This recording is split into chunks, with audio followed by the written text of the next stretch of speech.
Bienvenidos a nuestra casa y probablemente la casa de varias y varios acá, que es la Facultad de Derecho de nuestra querida Universidad de Buenos Aires. Estamos más que encantados de tener esta concurrencia con este clima. Todavía no empezamos formalmente las actividades, así que me parece, decano, que una manera de empezarlas con esta actividad es realmente un lujo para todas, para todos. Yo voy a ser muy breve en esta presentación, que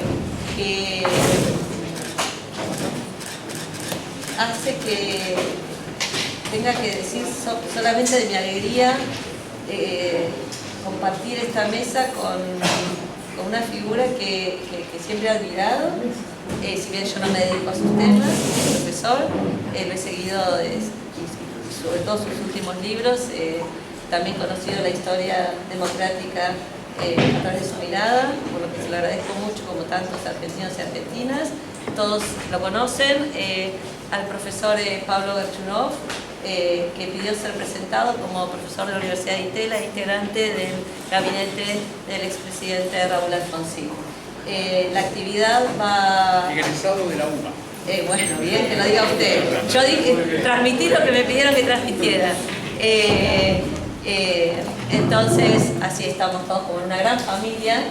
Y para darles también la bienvenida más formal, nos acompaña a todos nuestro decano, el profesor, el doctor Vergara, quien quizás quiera... ¿Sí? Bueno, dirigir a ustedes. No, solamente para darle la bienvenida a Pablo Gerchunov. Es un honor para nosotros tenerlo a él, es un biógrafo de Alfonsín, es obvio que representa para todos nosotros, pero que en una facultad de Derecho, donde la cosa institucional para nosotros es tan importante, contar con un biógrafo de la calidad de Pablo Gerchunov es un altísimo honor. Así que, Pablo, muchas gracias por venir, y solamente la bienvenida, y el micrófono es todo tuyo. Bueno. El micrófono, perdón, profesor, que no, le estamos debiendo. Pero bueno, usted conoce la casa, así que... Pero en breve todos escuchamos, ¿no? ¿Sí se escucha? Genial. Sí, perfecto. Bueno, ante todo, muchísimas gracias por la invitación.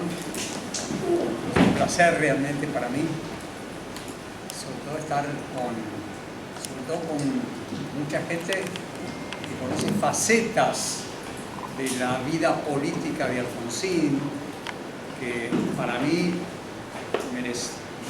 yo necesité mucho trabajo, mucho estudio para poder adentrarme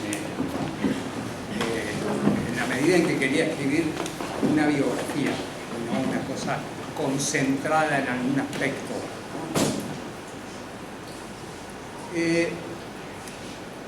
Yo lo primero que quiero decirles es algo que me pasa a mí cuando escribo algo. Este libro me llegó a mí, recién se los contaba, algo así como 4 años y medio de trabajo. Esto es, lo que quiero aclararles, con esto lo que quiero aclararles es que yo no escribí este libro para los 40 años. Eso salió, un día empecé a trabajar, no sabía cuándo iba a terminar, y sí, ocurrió que terminé el libro en agosto del año pasado.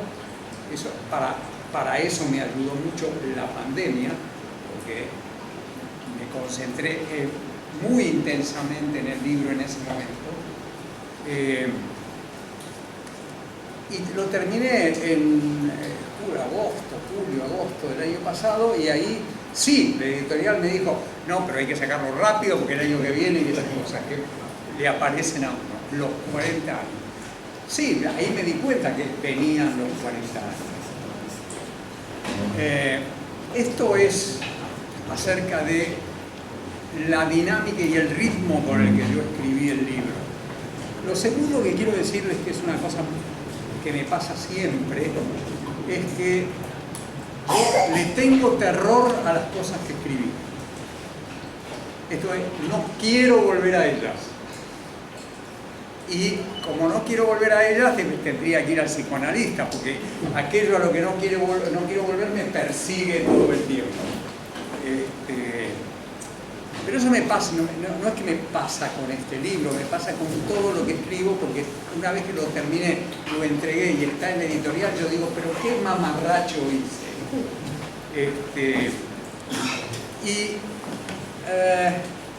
Y efectivamente no vuelvo a él, no vuelvo. Y digo, no lo releo poco. Tengo que ir a dar una charla, una conferencia o lo que fuere.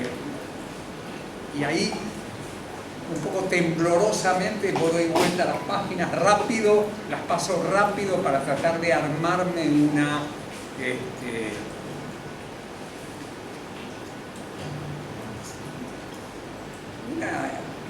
una nueva explicación de lo que hice.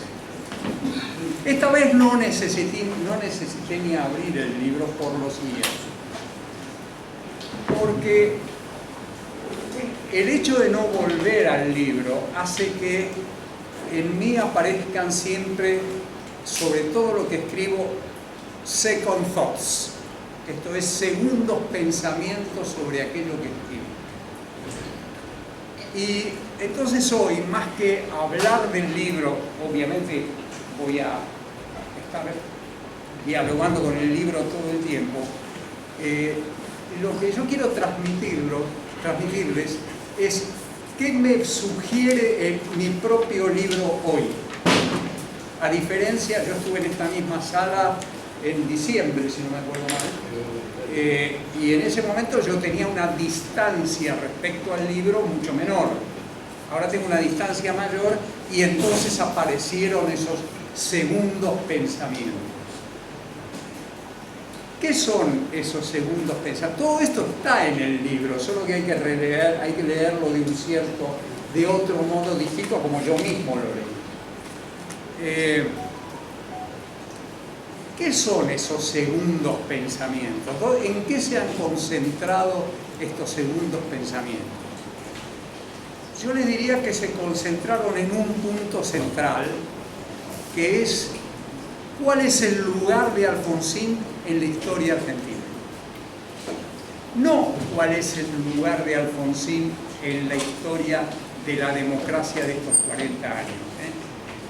Es tomar más distancia todavía y preguntarme cuál es el lugar de Alfonsín en la historia argentina.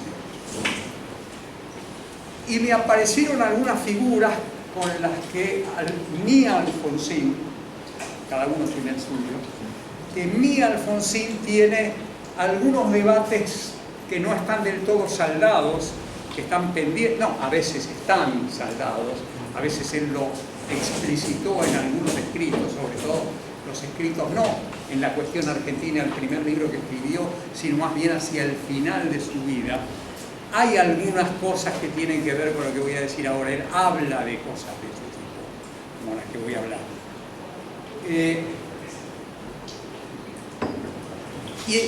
Y digo que ahí es como un Alfonsín, el mío, que tiene interlocutores con el que sigue hablando, con los que sigue hablando. Y quiero referirme básicamente a, yo diría, dos interlocutores. Un interlocutor que es un político y un pensador y un político totalmente central en la vida argentina, mucho antes que Alfonsín. Eso por un lado. Y por otro lado, un político. El pensador y político e intelectual con el que quiero empezar, y ahí van a ver cómo se enlaza con el contenido del libro, es Alberdi, Juan Bautista Alberdi. Y voy a tomar la famosa frase de Alberdi en las bases. Y voy a tratar de conectar esa frase de Alberdi en las bases con y el debate que produjo Alberdi cuando escribe las bases, el debate hirviente que provoca Alberdi cuando escribe las bases, con un Alfonsín que yo voy a explorar con ustedes la posibilidad de hacer la siguiente afirmación. Alfonsín es, en los años 80, como el reverso del Alberdi de 1852. Me explico. Me explico. Esto, como les dije, son second thoughts, por lo tanto puede haber terceros pensamientos. Quiero decir, toda cosa que ustedes me digan, no, pero eso está mal, qué sé yo, a mí me viene bárbaro para terceros pensamientos. Y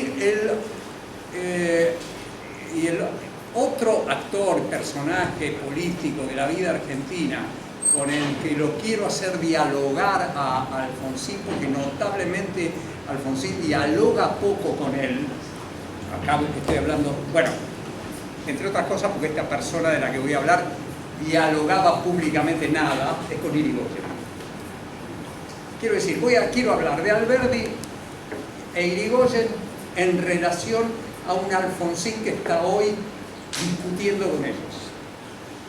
La frase de Alberdi, a la que quiero hacer referencia, es la famosa frase que está en las bases y que tiene que ver con la controversia acerca de la construcción de la nación. Cuando él dice, lo siento mucho, la república es la república posible, ya veremos cuando llegamos a la república verdadera. Esa frase es enormemente controversial. Esa frase lo que dice en la lógica del pensamiento actual es que la república posible era la república que nos iba a dar a través de la inmigración y de la inversión extranjera y de nuestra inserción en el mundo el progreso material, y que lo que importaba era el progreso material. A ver, muchos de lo que discutían con él lo discutían por otras razones, no porque estuvieran en desacuerdo con esta idea. Ni siquiera Sarmiento no estaba en desacuerdo con esa idea, estaba más bien en desacuerdo con la manera de llegar al mismo punto. Pero claro, una discusión entre Alberdi y Sarmiento no podía ser sino una discusión muy caliente, muy caliente. Entonces presten atención a la idea tan discutida de la república posible, que es la república del progreso material, la república de los ferrocarriles, de la inmigración, de la infraestructura, la república de la inserción en el mundo global de entonces. Esa idea es una idea que está presente en muchas discusiones de politólogos, sociólogos, en los últimos 50, 60 años. Quiero decir, la idea de la modernidad como condición del siguiente paso, que es la república verdadera. Porque, ¿qué es la república verdadera? La república verdadera es la república de los derechos políticos, la república del sufragio libre. Entonces, lo que nos está diciendo Alberdi de alguna manera es, y miren muchachos, vamos a tener que esperar. Con lo cual establece una idea de secuencia que está en muchos autores, está Huntington, qué sé yo, está en muchos autores de la actualidad. La idea condición necesaria para una democracia sólida, el progreso material consistente y perdurable. Entonces, yo cuando dejé el libro y el libro empezaba a volver a mi cabeza todo el tiempo, un día me dije, pero el Alfonsín que escribe en su primer libro, en 1980, dedicado a la madre, La cuestión argentina, está diciendo exactamente todo lo contrario. Está diciendo, la democracia es la condición necesaria, no dice nunca que es la condición suficiente, pero finalmente es un político, no tiene por qué andar precisando tanto las cosas. Es una condición necesaria para el progreso material. Lo dice en La cuestión argentina y lo va a decir todo el tiempo. Y lo dice en una frase que para mí, que nunca fui radical, y cuando la escuché por primera vez dije, no entiendo nada, ese hombre está loco. Es, con la democracia se come, se educa y se cura. La democracia es la condición para comer, para educar y para curar, y por lo tanto es la condición del progreso material. Ahora, lo notable de esto, Alberti allá con la República Posible y Alfonsín acá con la República Verdadera, ambos chocando, porque uno cree que no puede haber república verdadera sin que haya habido previamente progreso material, y el otro diciendo no va a haber progreso material, Alfonsín, no va a haber progreso material en la Argentina si no hay república verdadera, si no hay sufragio libre, si no hay democracia, si no hay república democrática. Ese es un choque que algún día vamos a tener que trabajarlo, es decir, trabajarlo en el sentido de que es parte de un debate nuestro muy profundo, muy profundo. Y me parece que hoy, además, y después voy a volver a eso, es efectivamente especialmente profundo. Hoy, en donde la idea de que las instituciones de la democracia han fallado en darnos el progreso material. No estoy afirmando, lo estoy diciendo, esto es parte de la discusión de hoy, parte de una discusión que Alfonsín vivió hasta 2009, pero después siguió hasta hoy.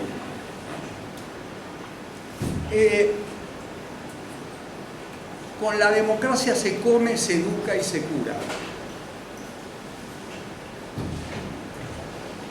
Y quiero hacer entrar entonces ahora al segundo personaje.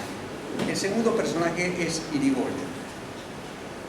En el libro, yo en un momento dado, yo provocándolo a Alfonsín, porque tal estaba muerto, hubiera sido incapaz de provocarlo las 15, 20 veces que yo lo vi como funcionario de él, no se me hubiera ocurrido decirle nada de esto.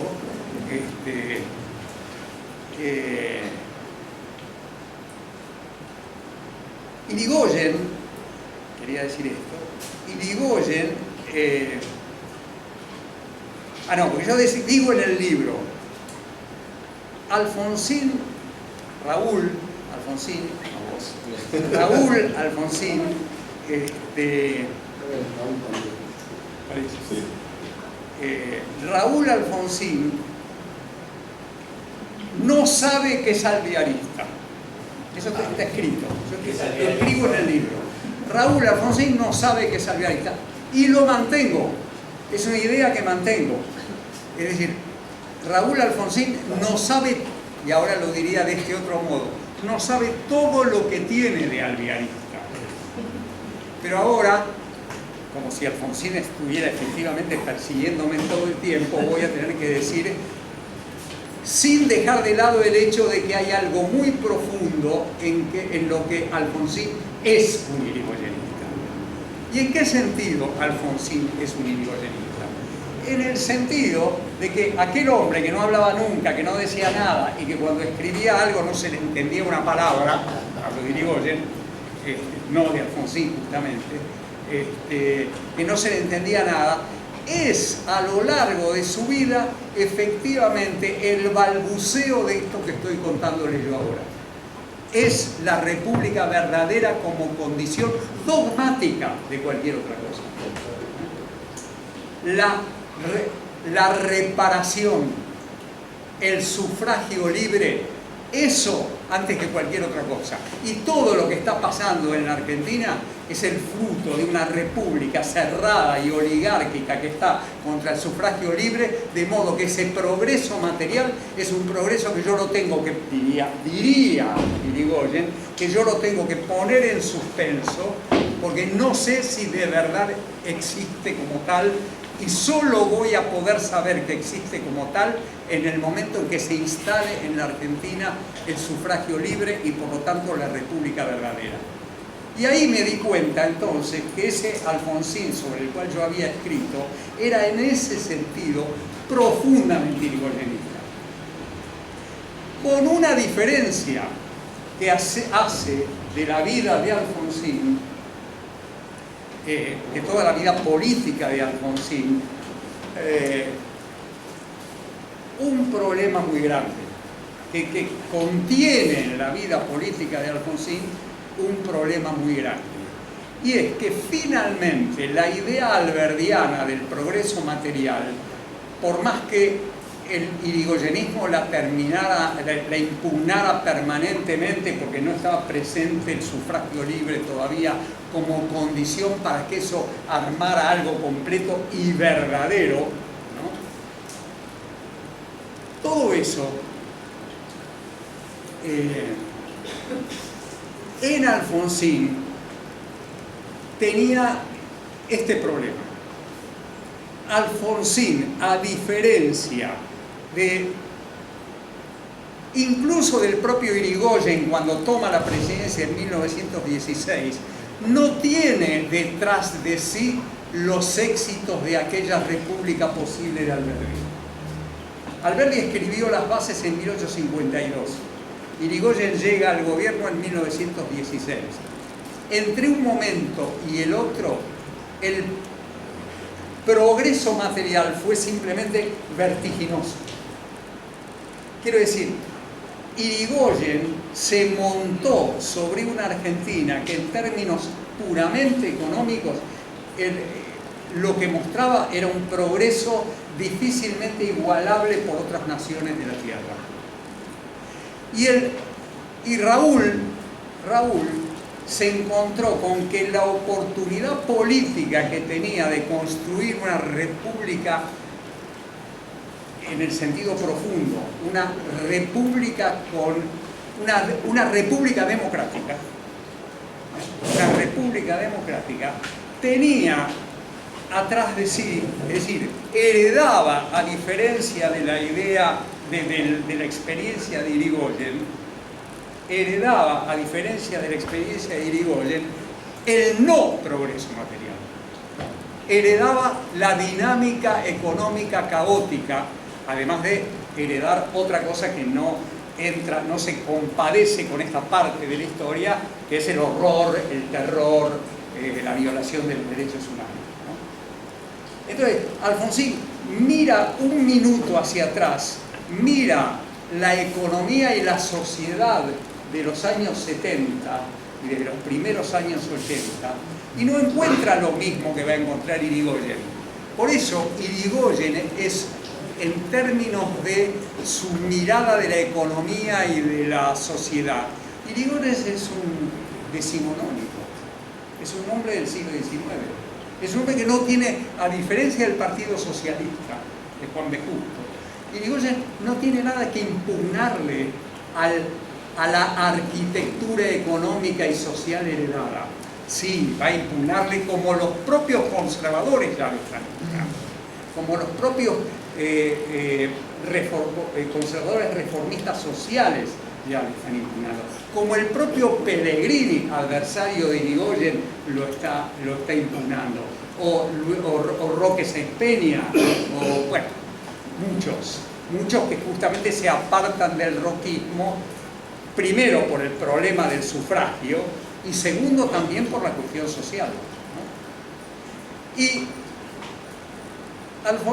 el Alfonsín por lo menos de mi libro, el Alfonsín que ahora yo tengo en la cabeza en los second thoughts, es un hombre que vive a la intemperie, no está cobijado por una arquitectura económica que esté funcionando, y hace mucho que no está funcionando.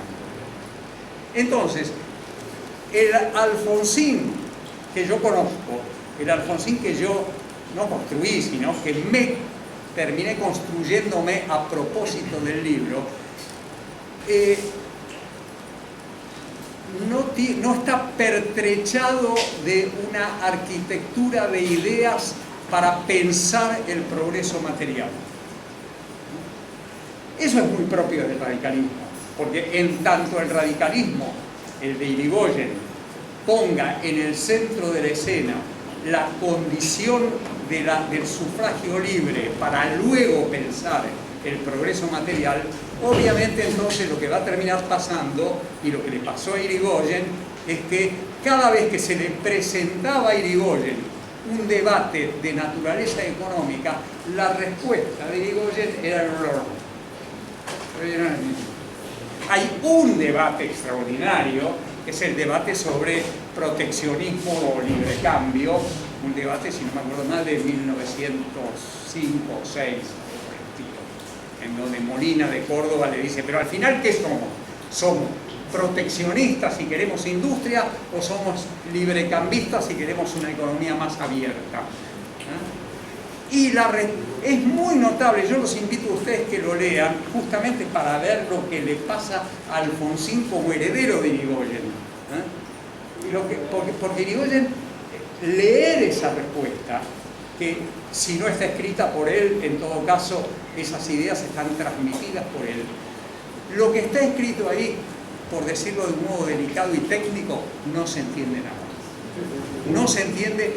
Y en el no entender de las palabras de Irigoyen está justamente la astucia de Irigoyen. Porque si lo que quiere Irigoyen es poner primero como condición sine qua non la república verdadera, entonces no debe dar una respuesta sobre proteccionismo o libre cambio. Ese es el problema radical en muchos países del mundo. Ese es el problema radical en la Argentina. No puede tener una respuesta nítida sobre la cuestión económica y la cuestión social mientras no esté resuelta la cuestión del sufragio libre. Entonces hay 1000 voces distintas en el radicalismo de aquella época y hay 1000 voces distintas en el radicalismo que acaudilló o lideró, mejor dicho. Nunca entiendo del todo, les voy a acá entre nosotros, nunca entiendo del todo la diferencia entre caudillo y líder, pero sobre todo en el caso de Alfonsín, ¿no? Cuento rápidamente una anécdota que no quise poner en el libro para no ponerlo tanto por el perfil de caudillo. Va a comer ahí a la vuelta en Santa Fe 20 radicales, 20 radicales, todos hombres, 20 radicales, todos hombres,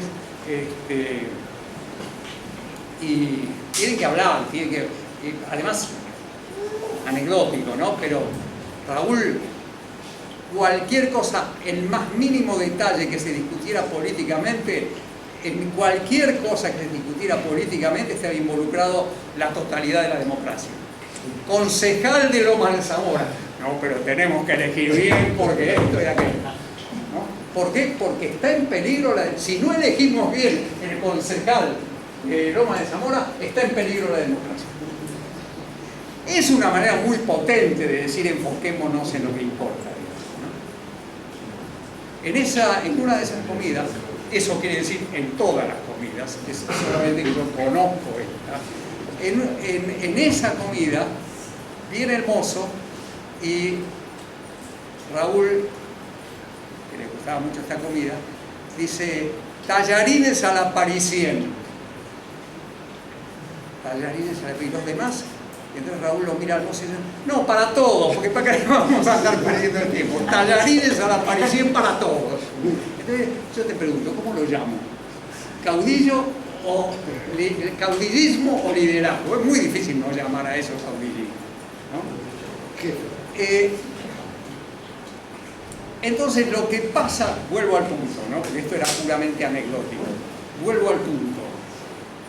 Del mismo modo en que él tiene claro, yo diría desde el preámbulo, por ejemplo, él ya lo usa cuando era legislador en la provincia de Buenos Aires. El preámbulo no, es para gente como yo que no lo conoció Alfonsín hasta el año 82, es una novedad el preámbulo. Y quizá para muchos radicales también, pero el preámbulo lo tienen en la cabeza todo el tiempo.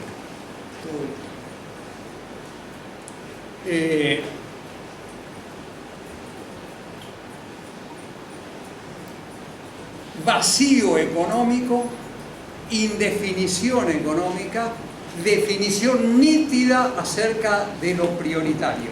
Y lo prioritario es la República Democrática. Pero no la República Democrática del siglo XIX, o la idea de República Democrática del siglo XIX, sino una República Democrática que tiene que tener una condición adicional. No se trata solamente del progreso material, sino que se trata del progreso material y de su reparto y de su distribución.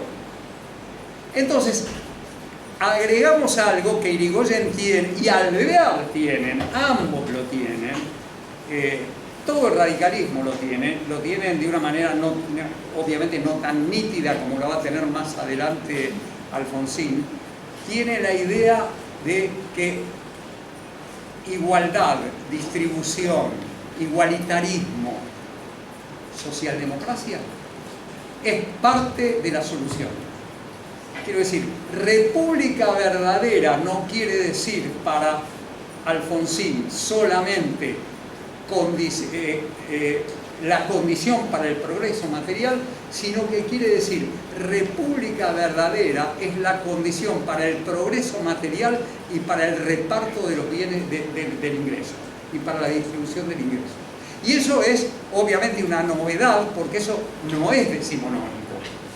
Eso en todo caso ya se empezó a ver por los propios liberales reformistas en los años 10 y antes, diría, desde principios del siglo hasta que llega el radicalismo del gobierno. Pero en Alfonsín entonces todo se complejiza. No tengo una idea, tengo una idea clara de la república verdadera como condición sine qua non del progreso material, y tengo además la idea de que la república verdadera es república verdadera si además del progreso material hay una cierta distribución de los bienes que es consistente con la democracia de masas. Democracia de masas. Eso no lo decía Roque Sáenz Peña. Eso no lo decía Pellegrini. Lo intuían Roque Sáenz Peña y Pellegrini, pero no decían eso. Entonces, él es heredero de Alvear en esta lucha silenciosa, probablemente con mucha ignorancia, que Irigoyen tiene con la idea de Alberti. Pero en Alfonsín ese contraste es un contraste clarísimo, clarísimo. Sin tener, como sí tiene Alberti, la posibilidad de que el progreso material marche efectivamente solo, independientemente de que exista o no el sufragio libre. Alfonsín tiene en ese sentido una tragedia, y es que la herencia no es solamente la herencia trágica de la sangre, es la herencia de una nación que no ha encontrado un rumbo económico-social. Entonces aquí viene un Alfonsín que tiene que pensar sobre la marcha. Que tiene que pensar sobre la marcha dos cosas. La primera, se puede tener democracia, pero, y esto en el libro yo lo llamo, a su lucha por la instalación de la democracia, lo llamo la primera gran inspiración de Alfonsín. El año 82 y el año 83. 82-83, la inspiración de Alfonsín. Hablábamos hace un rato, estaba lleno de gente a su alrededor que le decía: no te vas a animar a ir contra los líderes, ¿qué vas a hacer? ¿Estás loco? ¿Estás loco? Hay que enfatizar el hecho de que tuvo que pelear incluso con amigos muy entrañables y muy cercanos para imponer esta idea. No es que un grupo de 20 personas, todas iluminadas del mismo modo, en eso sí es un líder político. En eso es un líder político. No es 20 personas, generación del 37, todos iluminados, sabemos lo que queremos, vamos para allá. No, tuvo que imponer esta idea. E imponer una idea bajo condiciones de oscuridad, porque no sabemos a dónde vamos a ir, que es el problema central del gobierno de Alfonsín. Es una complicación, es una complicación. Él se da cuenta entonces que república democrática, sí, pero necesita algo más que cuando lo realiza, la segunda inspiración para mí, es donde Alfonsín, junto con la primera inspiración, se convierte en lo que yo creo es un prócer. ¿Por qué? Es un prócer. ¿En qué sentido?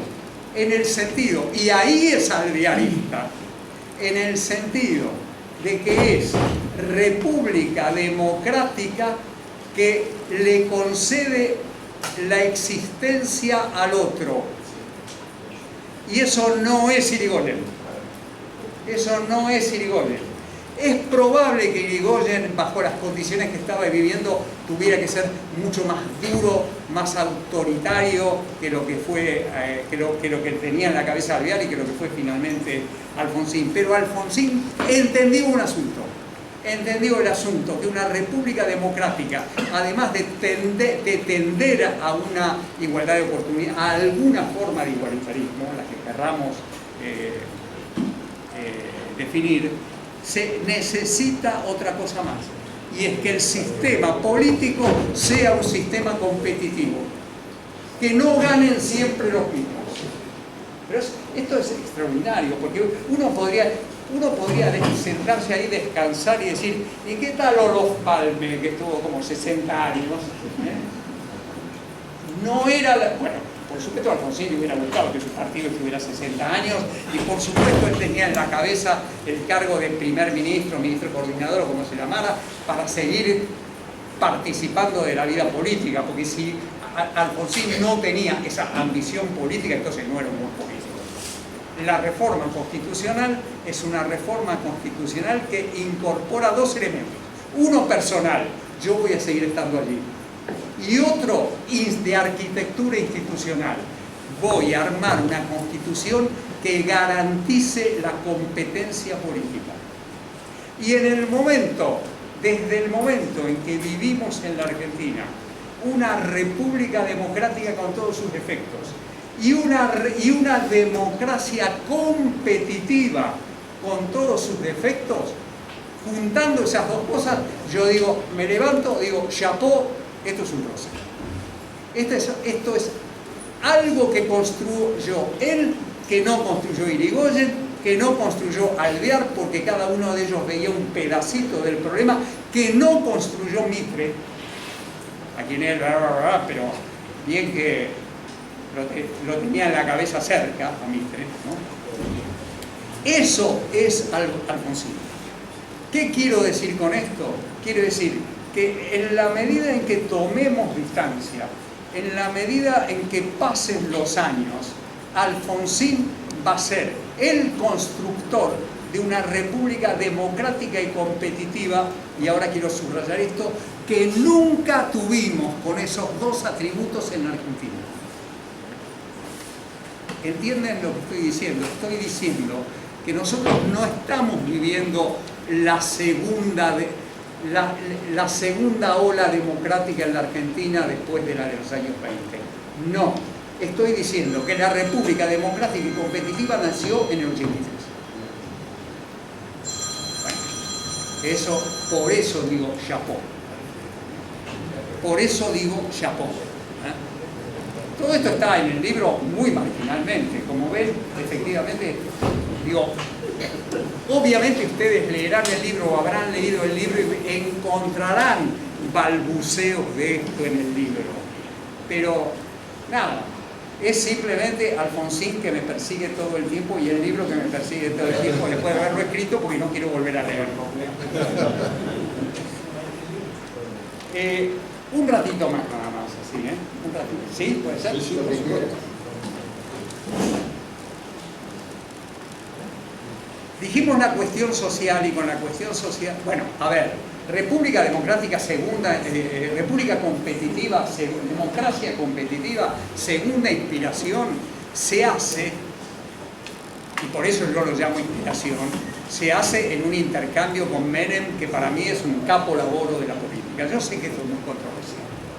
Yo sé que está lleno de gente que cuando... No, yo sé, no, lo dicen. No, pero ese capítulo que escribiste sobre la reforma constitucional del 94 es una porquería porque le dio la reelección a Menem. Sí, le dio la reelección a Menem, que duró, lame duck duró 2 años más. ¿Y con qué nos quedamos? Con una constitución una constitución aprobada por todos los partidos políticos y una constitución moderna. Chapó de nuevo. Tomamos distancia y vemos a un tipo que hizo lo suyo, ¿no? Entonces cuando yo, porque yo tengo un defecto, y que soy tuitero, me gusta Twitter.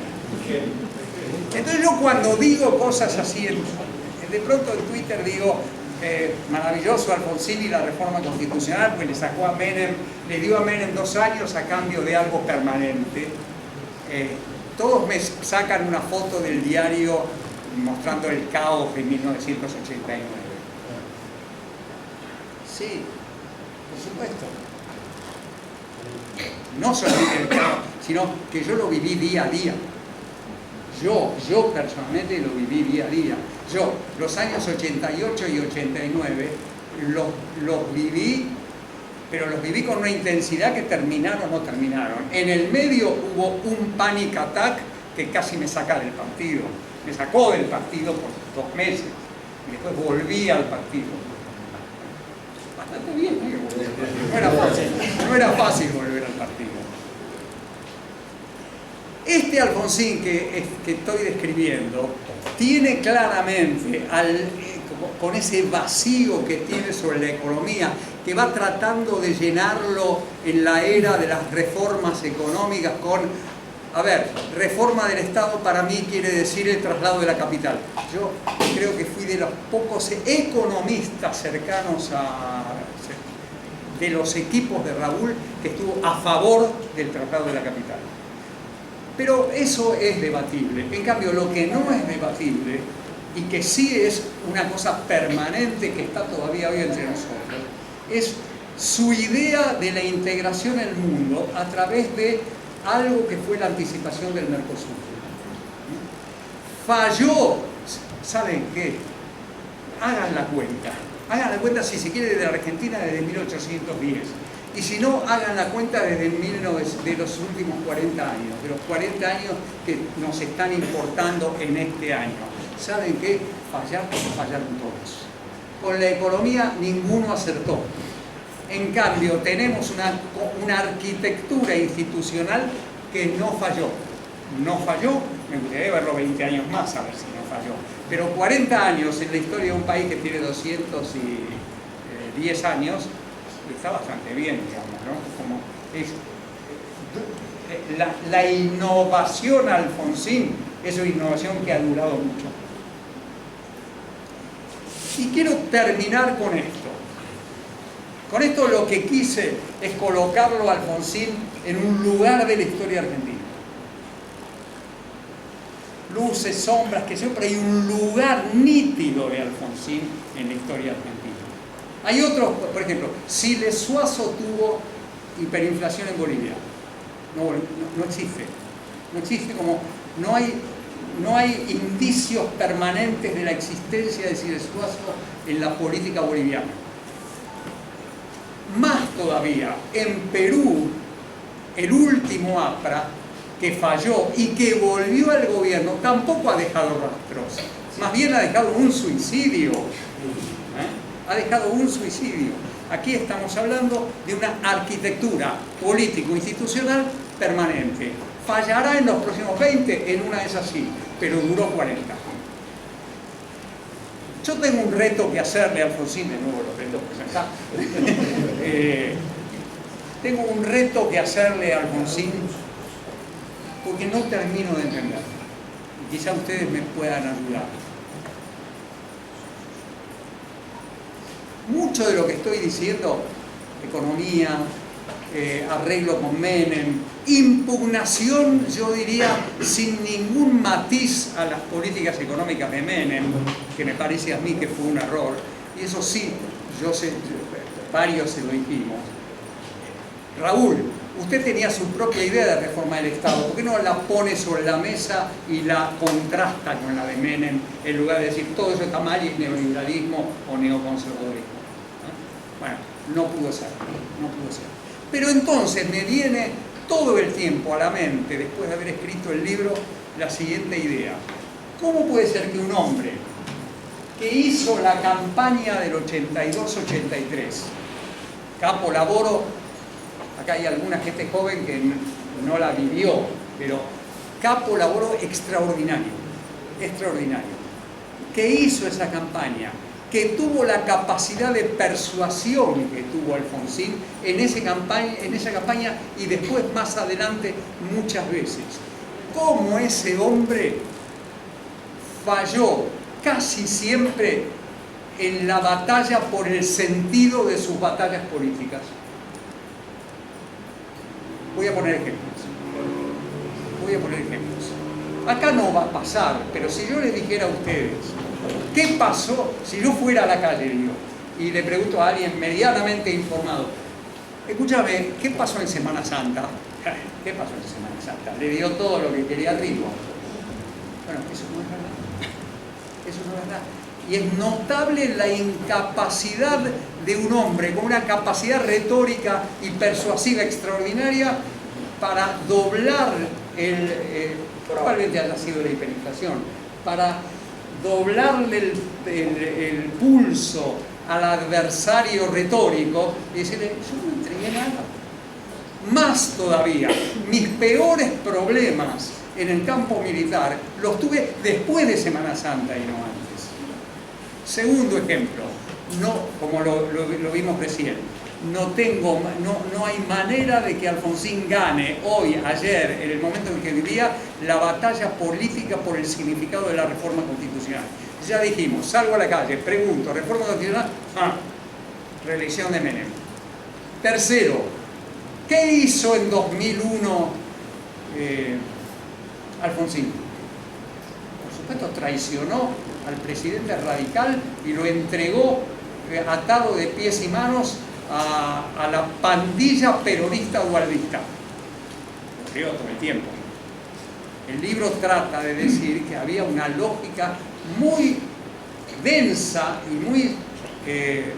y con mucho significado en el intento desesperado de Alfonsín por compartir los costos de la salida de la convertibilidad, que de eso se trataba el documento. Ninguna batalla, salvo la del 82-83, ninguna batalla Alfonsín terminó de ganarla definitivamente. Y yo estoy acá nada más que como vocero de ese hombre para tratar de ver que tuvo algunas batallas que bien merecen la pena recuperarlas y ganarlas para siempre. Gracias.